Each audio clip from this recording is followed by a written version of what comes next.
Hello, and welcome to a very special word of mouth. As usual, this is a story time produced by the Juliet Hampton Morgan Memorial Library staff, usually for adults, but this time we decided on something just a little bit different. My name is Robert. I work at the reference desk. And since we have the changing of the seasons rapidly approaching us, as well as school just starting back up, I thought it'd do a treat for all ages today. Still, I would still recommend the usual precautions of adults watch this first before letting your children see it because Ray Bradbury, despite being mostly a children's author, has just that small touch of scary that I think most children will enjoy. If you enjoy this story time, this book is available at multiple of our branches, as well as an updated edition on Hoopla with even better illustrations. With that being said, why don't you just sit back, relax, enjoy the cozy autumn atmosphere, or at least as close as we get here in Alabama, and enjoy Ray Bradbury's classic, The Halloween Tree. And yes, I will be showing the illustrations where possible. Chapter 1. It was a small town by a small river and a small lake in a small northern part of a Midwest state. There wasn't so much wilderness around that you couldn't see the town, but on the other hand, there wasn't so much town that you couldn't see and feel, touch and smell the wilderness. The town was full of trees and dry grass and dead flowers now that autumn was here, and full of fences to walk on and sidewalks to skate on, and a large ravine to tumble and yell across. The town was full of boys, and it was the afternoon of Halloween. All the houses shut against the cold wind, and all the town full of cold sunlight. But suddenly the day was gone. Night came out from underneath each tree and spread. Behind the doors of all the houses there was a scurry of mouse feet, muted cries, and flickering lights. Behind one door, Tom Skelton, age 13, stopped and listened. The wind outside nested in each tree and prowled the sidewalks in invisible treads like unseen cats. Tom Skelton shivered. Anyone could see the wind was a special wind that night, and the darkness took on a special feel because it was All Hallows Eve. Everything seemed cut from soft black velvet or gold or orange velvet. Smoke patted up out of thousands of chimneys like plumes of funeral parades. From kitchen windows drifted two pumpkin smells, the gourds being cut and pies being baked. The cries behind the locked house doors grew more exasperated as showers of boys flew by windows, half dressed for their Halloween ventures, grease paint on their cheeks, here a hunchback, there a medium-sized giant. Attics were still being rummaged, old locks broken, old steamer chests disemboweled for costumes. And Tom Skelton put on his bones.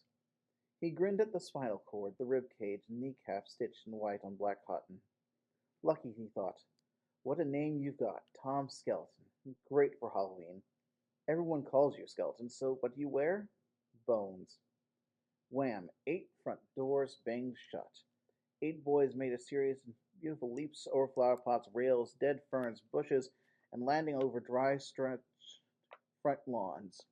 Galloping, rushing, they seized a final sheet, adjusted a last mask, tugged at strange mushroom caps or wigs, shouting up the way the wind took them along, helping their running, glad of wind or cursing boys' curses as masks fell off or hung sideways or stuffed up their nose with a muslin smell like dog's hot breath, or just letting a sheer exhilaration of being alive and out on this night pulled their lungs and shaped their throats into a yell. And a yell came. 8 boys collided at one intersection. Here I am, witch, ape-man, skeleton, said Tom, hilarious inside his bones. Gargoyle, beggar, Mr. Death himself, bang. They shook back from their concussions, all happy, fouled, and tangled across the street corner light. Swaying, the electric lamps belled in the wind like a cathedral bell. The bricks of the street became planks of a drunken ship, all tilted and foundered with dark and light. Behind each mask was one of the boys. Who's that? Tom Skelton pointed. Won't tell. Secret, cried the witch, disguising his voice. Everyone laughed. Who's that? Mummy, the boy inside the ancient yellow wrappings stated, like an immense cigar stalking the street lights. And who's... No time, said someone hidden behind yet another mystery of muslin and paint. Trick or treat. Yeah, shrieking and wailing and full of banshee mirth they ran on everything except sidewalks, going up into the air, over brushes, and down almost everything like yipping dogs. But in the middle of the running, the laughing, the barking, suddenly, as a great hand of night and wind swelling with something, they stopped. Something stopped them. 6, 7, 8? That can't be right. Count again. 4, 5, 6. Shouldn't there be 9 of us? Someone's missing. They sniffed at each other like fearful beasts. Pipkin's not here. How did they know? They were all hidden behind masks, and yet they could feel his absence. Pipkin, he never missed Halloween in a zillion years. Boy, this is awful. Come on. In one vast swerve, one dog-like trot and ramble, they circled round and down the middle of the cobbled brick street town, blown like leaves from the storm. Here's his place. They pulled to a halt.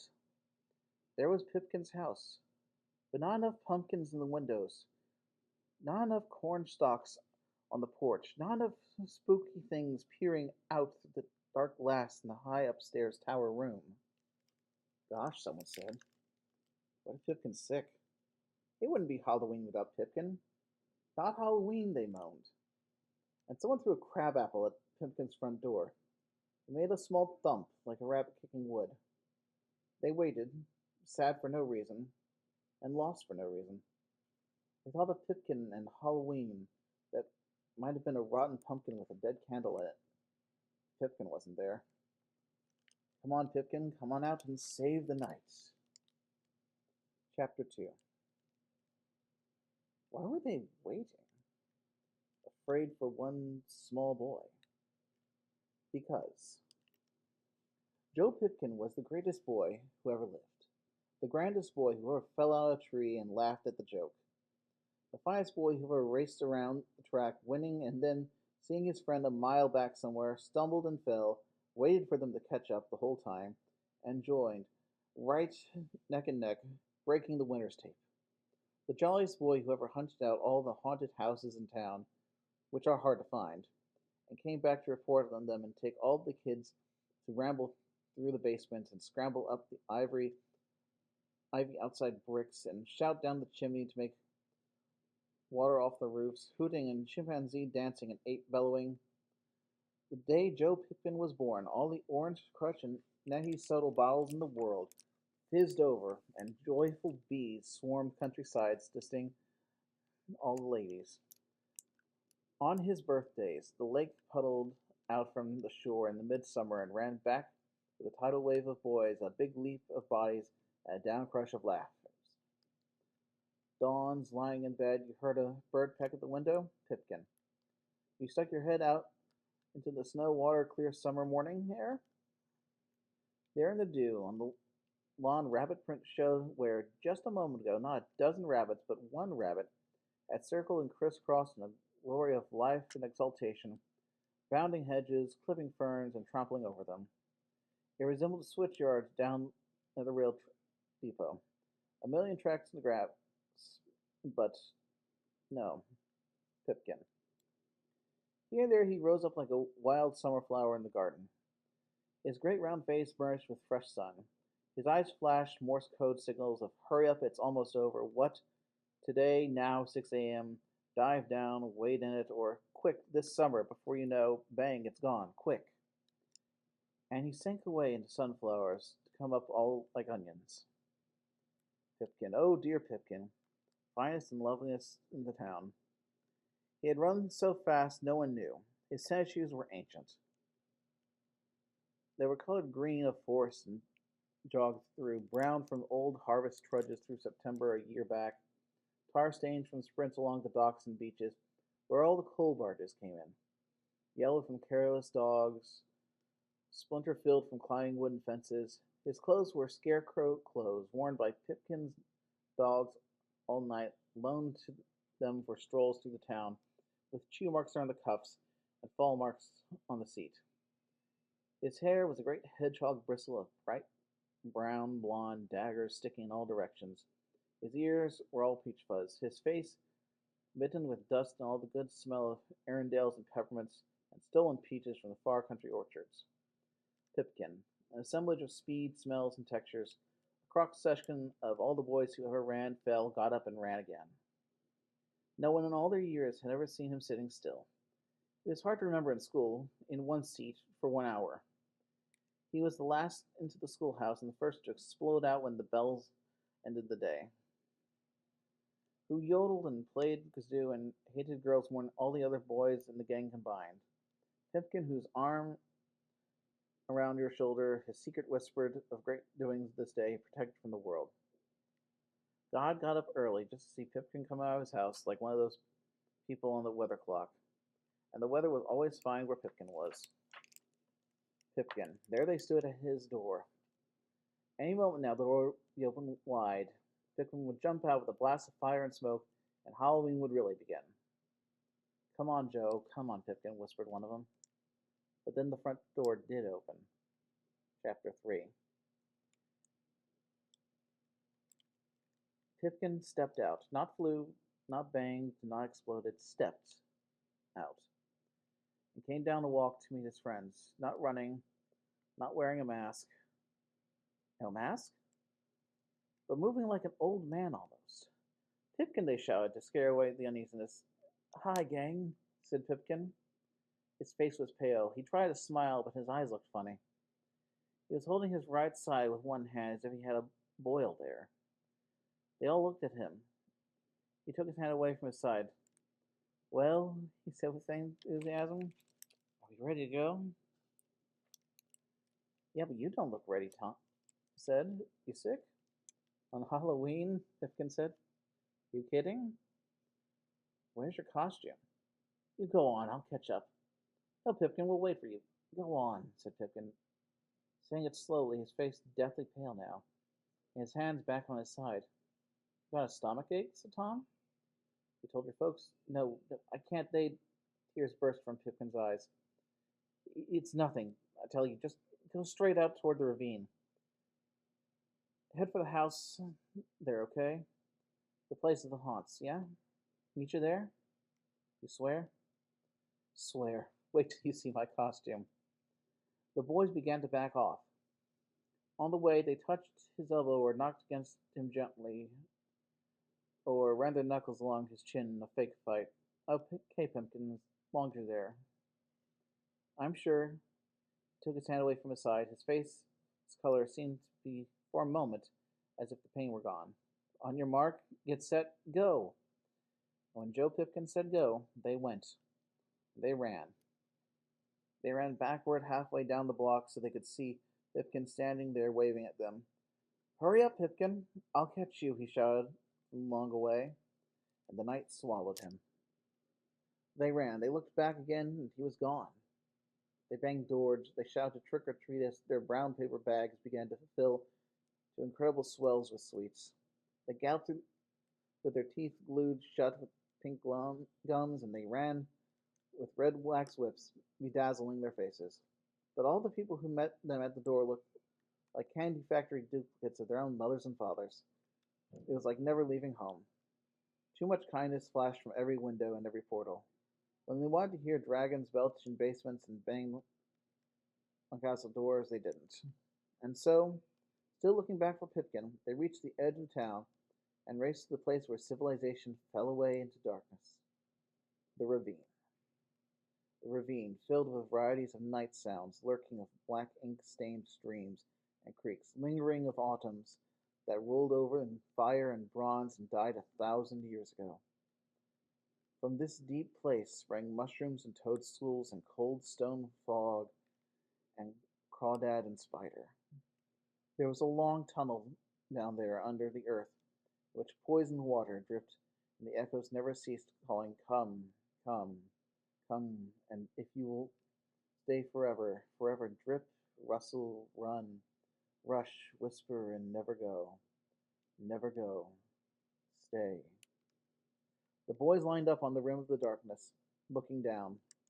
And then Tom Skeleton, cold as his bones, whistled his breath in his teeth, like the wind blowing over the bedroom screen at night. He pointed. Oh, hey, that's where Pimpkin told us to go. And he vanished. And his pages got stuck together. All looked.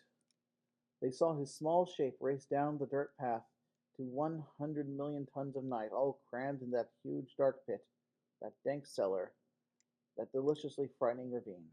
Yelling, they plunged after. They went, and they had been where it was empty. Town was left behind them, to suffer for all of its sweetness. Chapter 4. They ran down through the ravine at a swift rush, all laughing, jostling, all elbows and ankles, all steamy snort and roundabout, to stop in collision when Tom's skeleton stopped and pointed up the path. There, he whispered, there's the only house in town worth visiting on Halloween. There. For it was true. The house was especial and fine, tall and dark. There must have been 1,000 windows on its side, all shimmering with cold stars. It looked as if it had been cut out of black marble instead of built of timbers inside. And inside, who guessed how many rooms, halls, breezeways, and attics? Superior and inferior attics, some higher than others, some more filled with dust and webs and ancient leaves or gold buried above ground in the sky, but lost away so high no ladder in town could take you there. The house beckoned with its towers, invited with its gummed-up shut doors. Pirate ships are a tonic, ancient forts are a boon. But a house, a haunted house, on All Hallows Eve? 8 small hearts beat up an absolute storm of glory and approbation. Come on. But they were already crowded up the path, until they stood last by the crumbling wall, looking up and still further up to the great tomb yard on top of the old house. For that's what it seemed. The high mountain peak of the mansion was littered with what looked like black bones or iron rods, and enough chimneys to choke out smoke signals from 3 dozen fires on city hearths hidden far below the dim bowels of this monstrous place. With so many chimneys, the roof seemed like a vast cemetery, each chimney signifying the burial place of some old, forgotten god of fire, or enchantress of steam, smoke, and fiery spark. Even as they watched, a kind of bleak exhalation of soot breathed out of some 4 dozen flues, darkening the sky still more, putting out some few stars there were. Boy, Tom Skeleton said. Pipkin sure knows what he's talking about.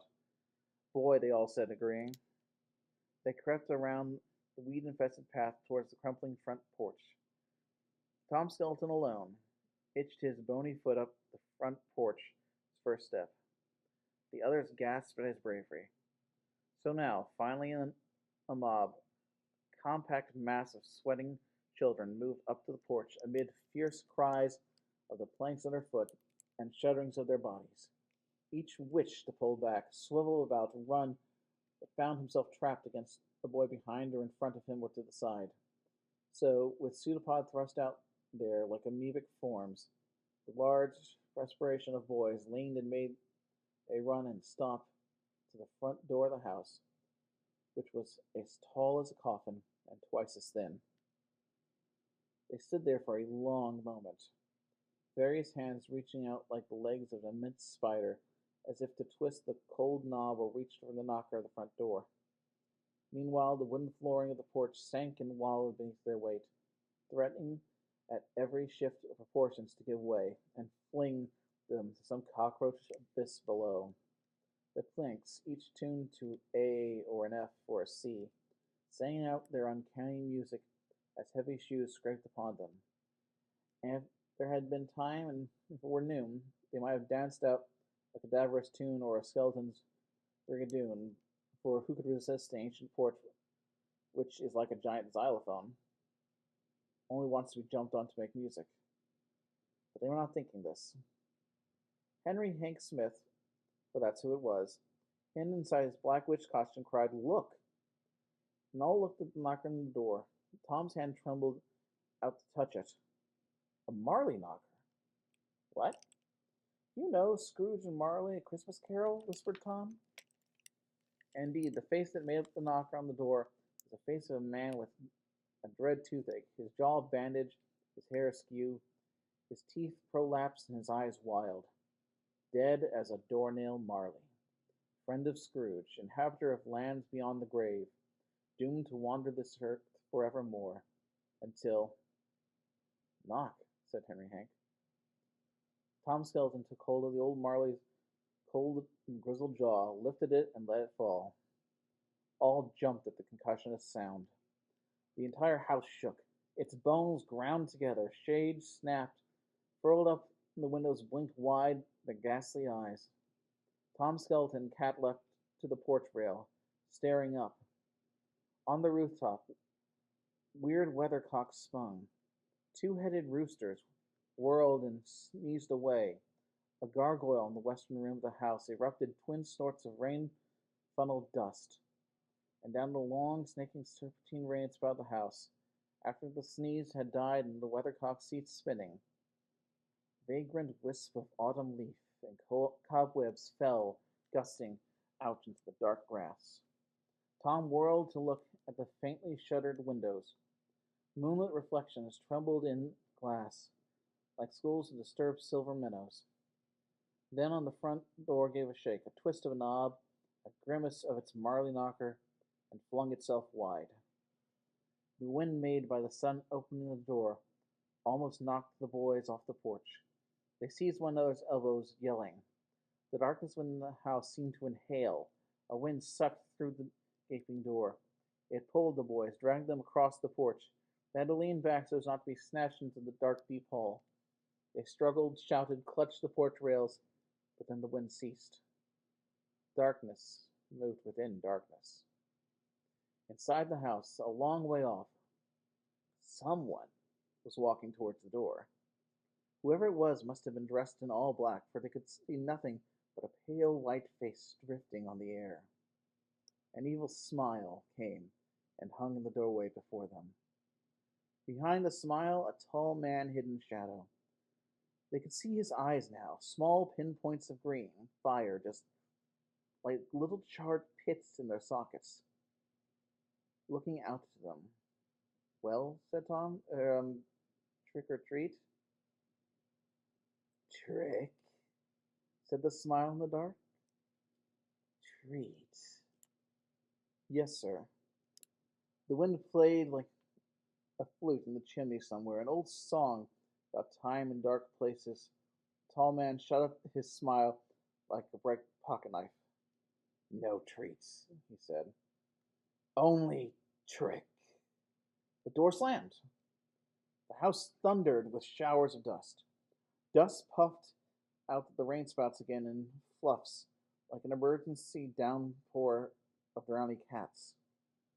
Dust gasped from the open windows. Dust snorted from the porch boards under their feet. The boys stared at the locked, shut-fast front door. The Marley knocker was now not scowling at them, but smiling an evil grin. What's he mean? Said Tom. No treats, only trick. Backing off around the side of the house, they were astonished at the sound it made, a whole rigmarole of whispers and squeaks, creaks, wails, and murmurs, and the night wind was so careful to let the boys hear it all. With every step they took, the great house leaned after them with a soft groan. They rounded the far side of the house and stopped, for there was the tree. And it was such a tree as they had never seen in all their lives.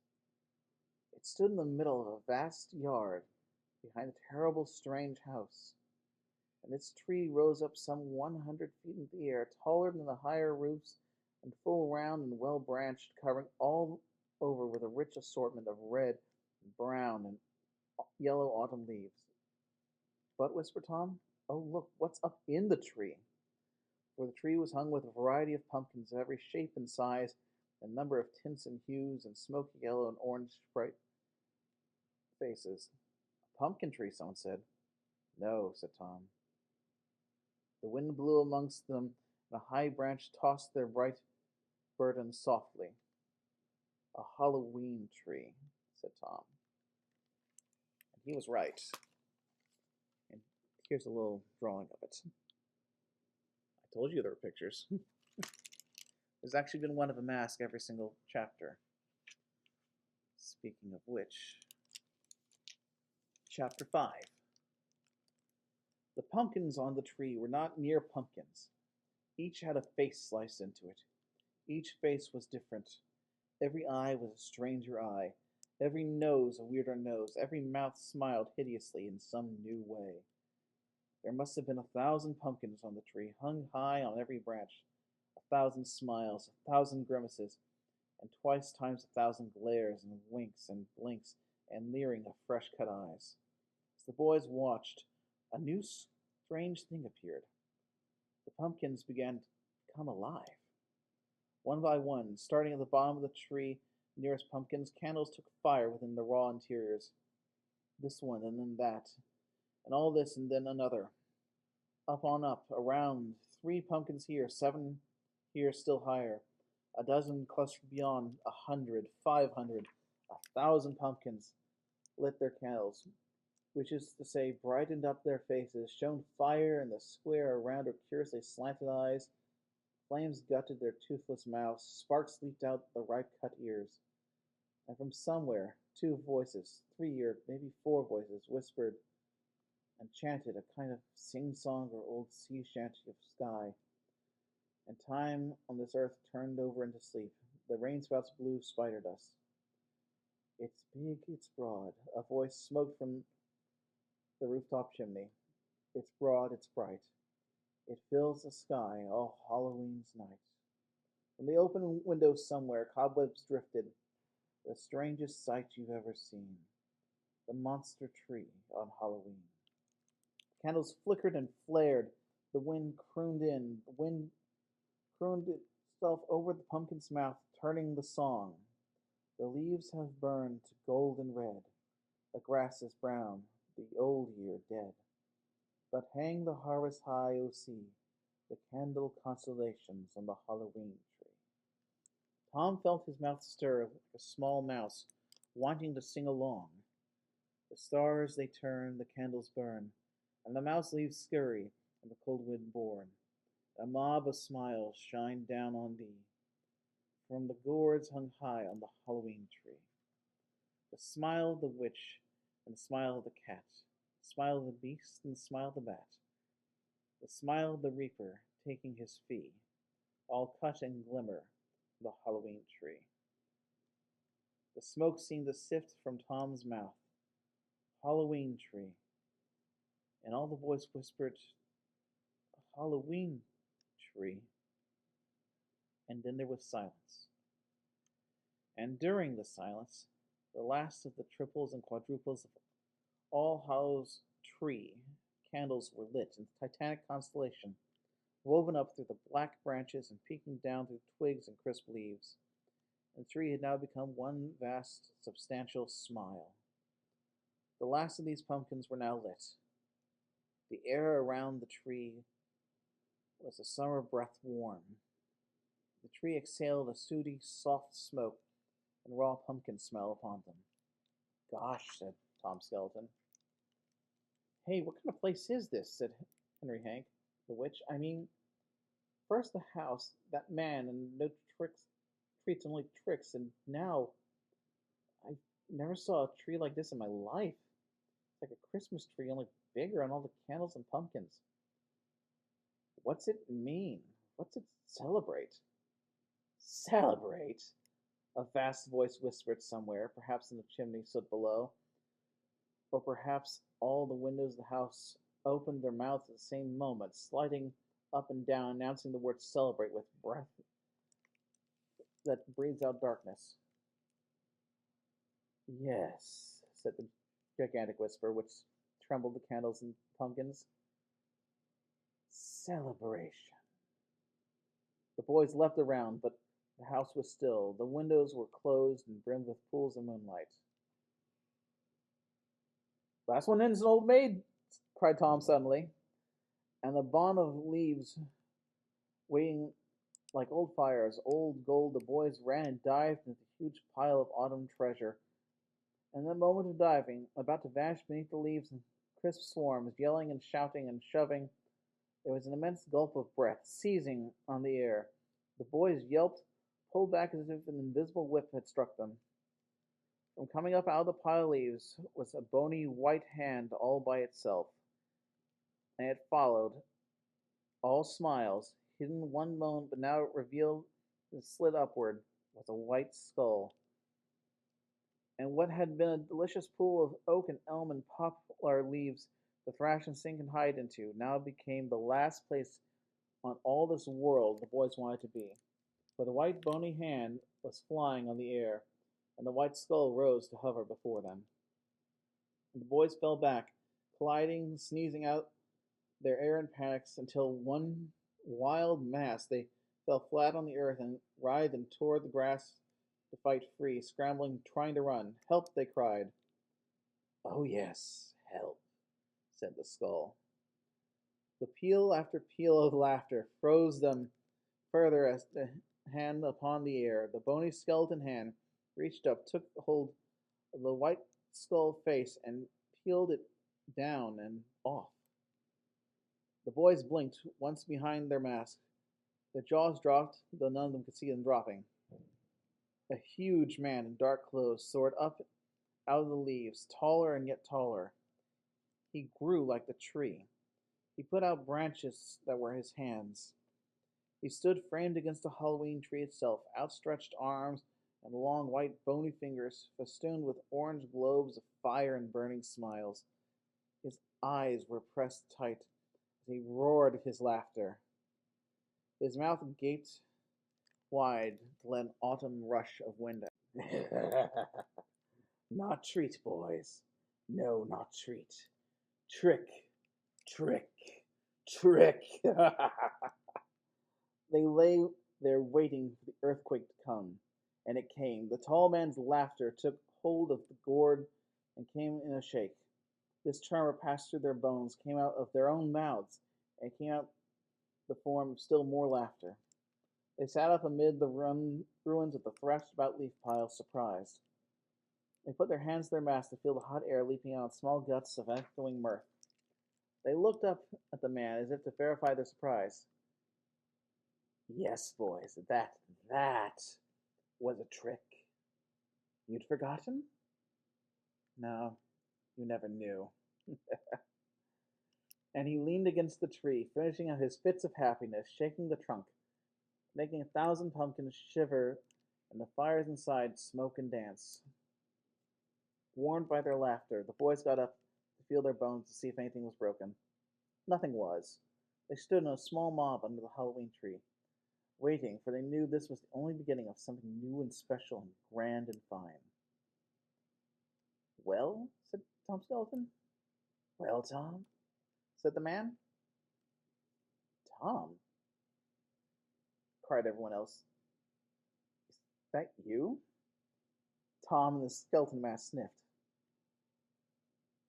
Or is it Bob or Fred? No, that must be Ralph, said the man quickly. All of those, sighed Tom, clapping his mask in a hard place, relieved.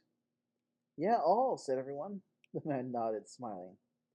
Well, now you know something about Halloween you never knew before.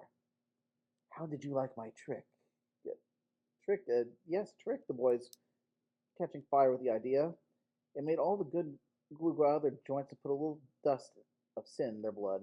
They felt the stir around until it pumped up the lighter parts of their eyes and stretched their lips to show a happy dog-like smile. Yeah, sure. Was it what you used to do on Halloween? Asked the witch boy. Listen more. But let me introduce myself. Moundshroud's the name. Carapace clavicle Moundshroud. Does it have a ring, boys? Does it sound for you? It sounds, boys thought. Oh, it sounds. Moundshroud. A fine name, said Mr. Moundshroud, giving a full sepulchral night church sound. And a fine night. and all the deep, dark, wild, long history of Halloween waiting to swallow us whole. Swallow us? Yes, cried Mount Shroud. Lads, look at yourself.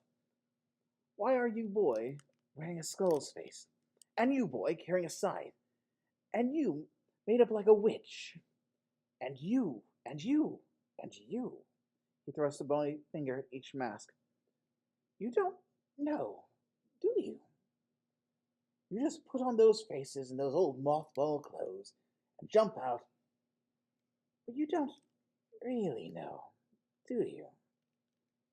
Well, said Tom in a mouse behind the skull whites. No. Yeah, said the bellboy. Come to think of it, why am I wearing this? He played with the red cloak and the sharp rubber horns and the lovely pitchfork. And me this, said the ghost, trailing its long white graveyard sheet.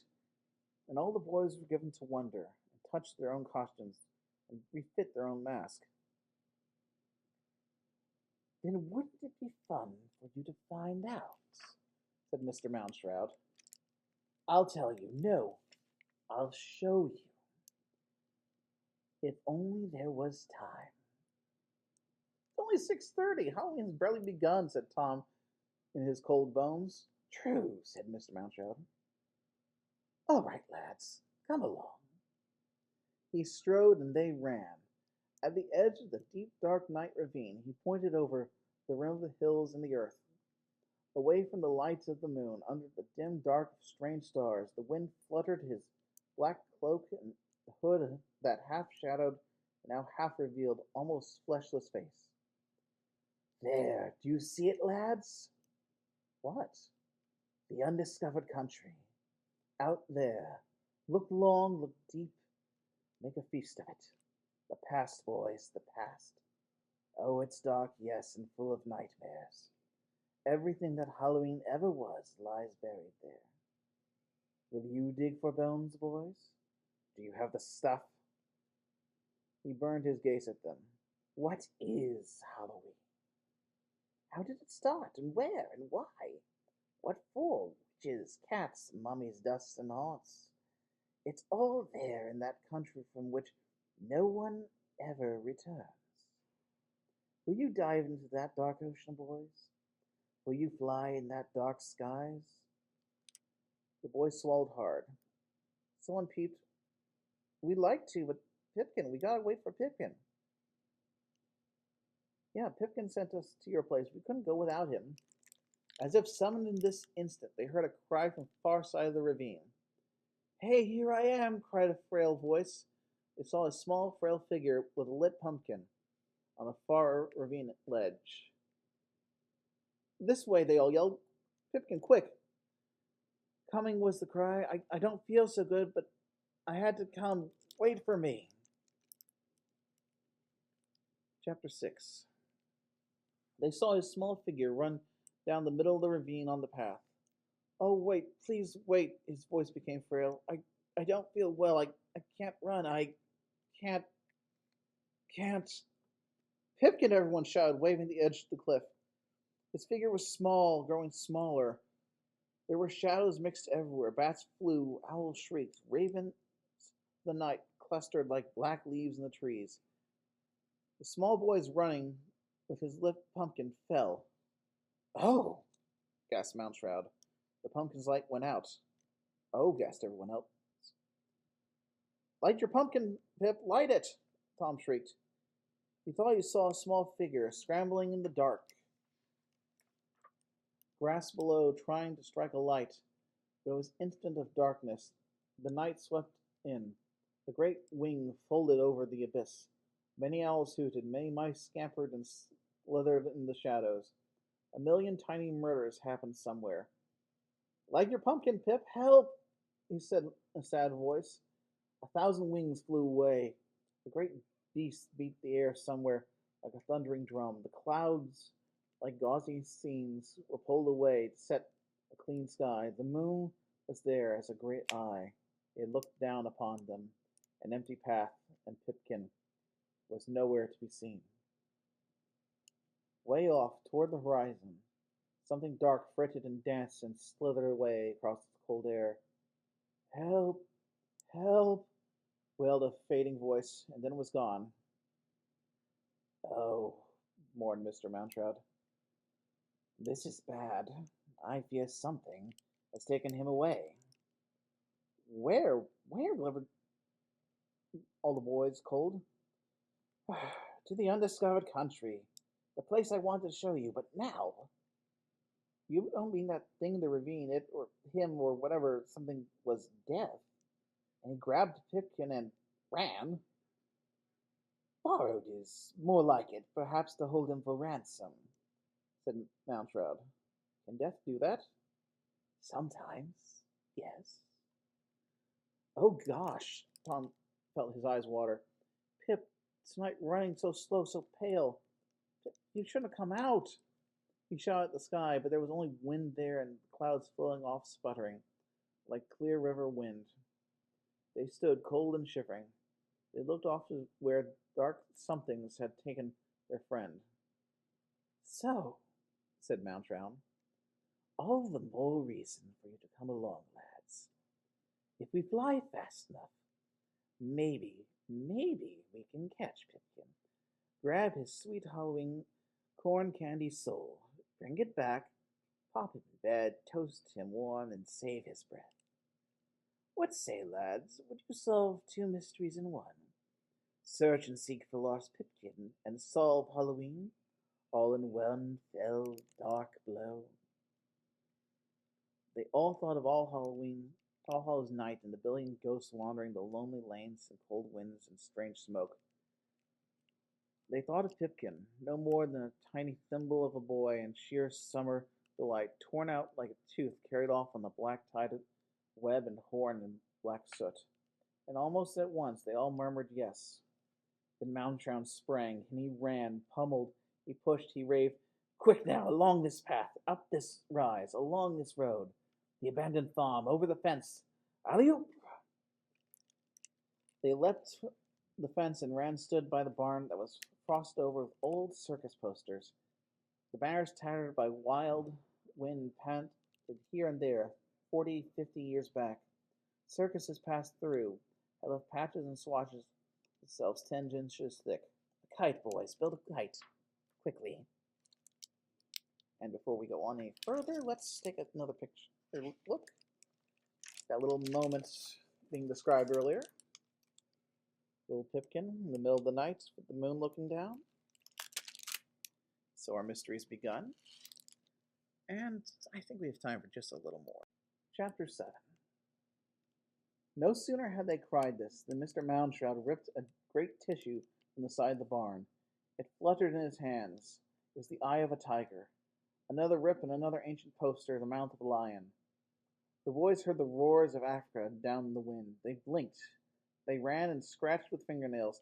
They plucked with hands. They seized off strips and patches of huge rolls of animal flesh, of fangs, of piercing eyes, of wounded flanks, a blood-red claw, a tail, of bounded and leap and cry.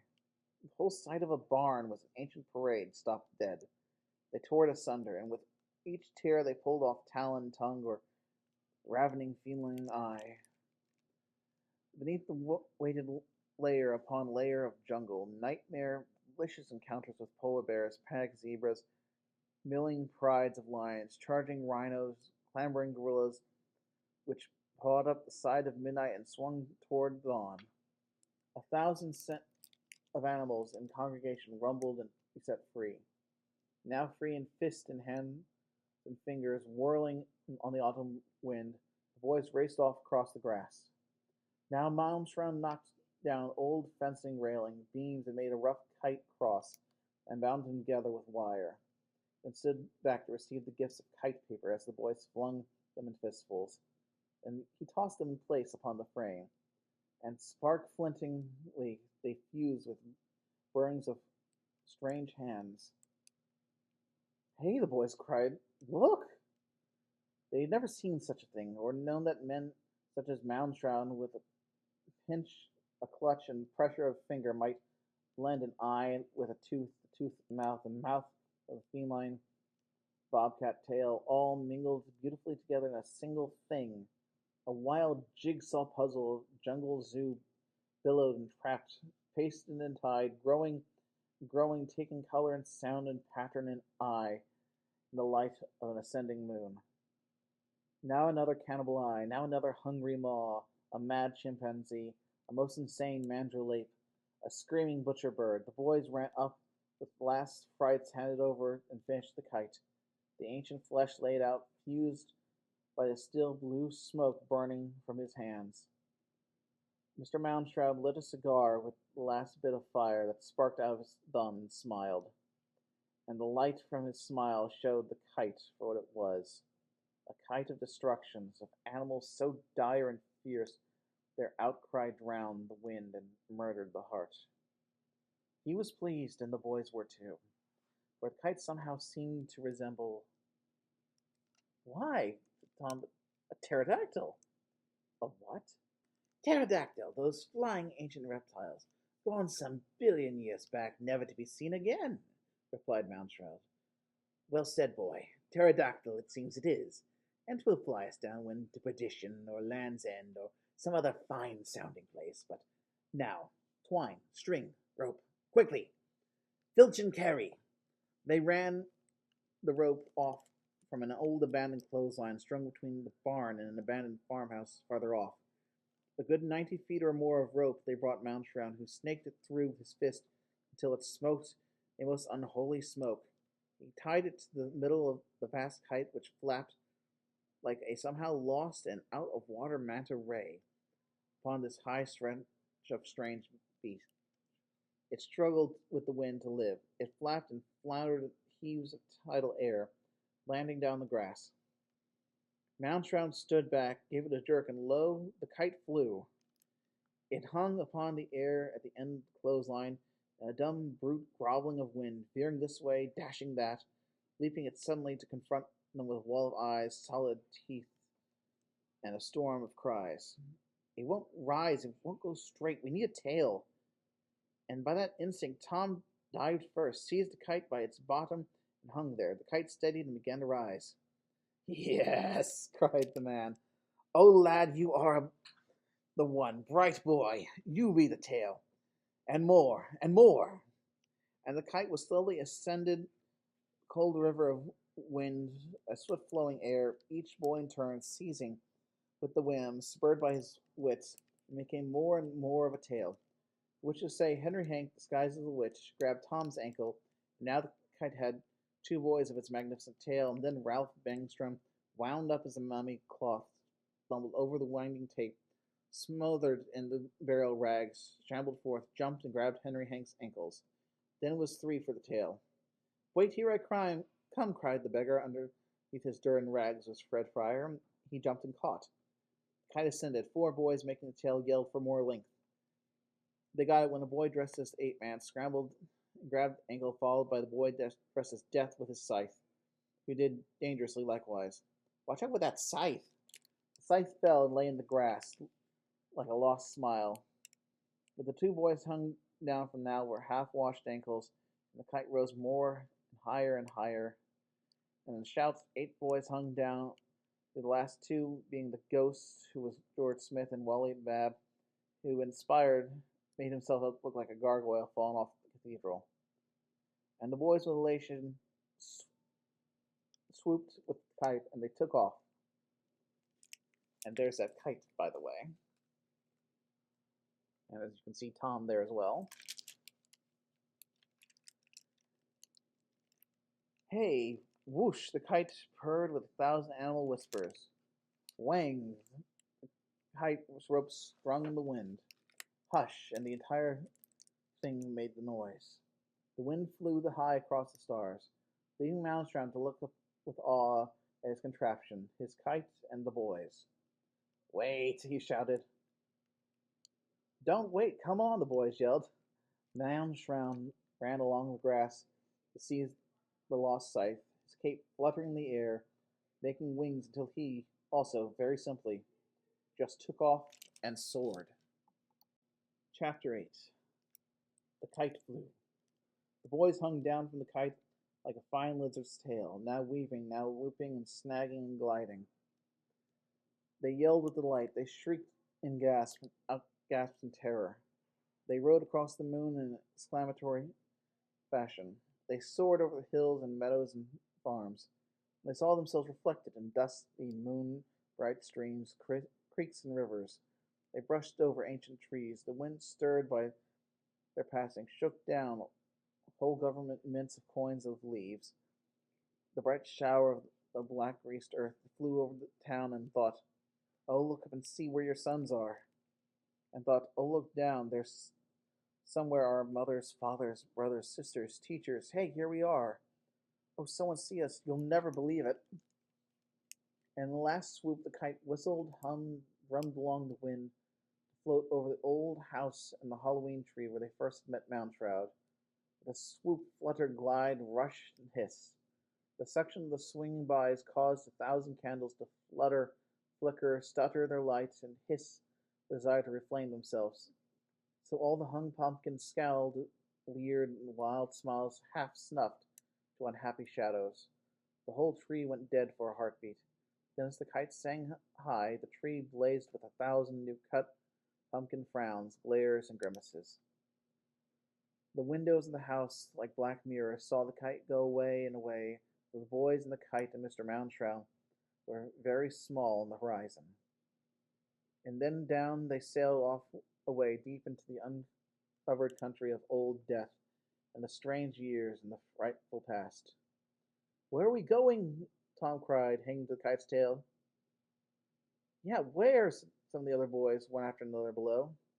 "Not where, but when," said Mountrout, passing them, his great veiled cloak full of moon, wind, and time. 2,000, count them, 2,000 years before Christ.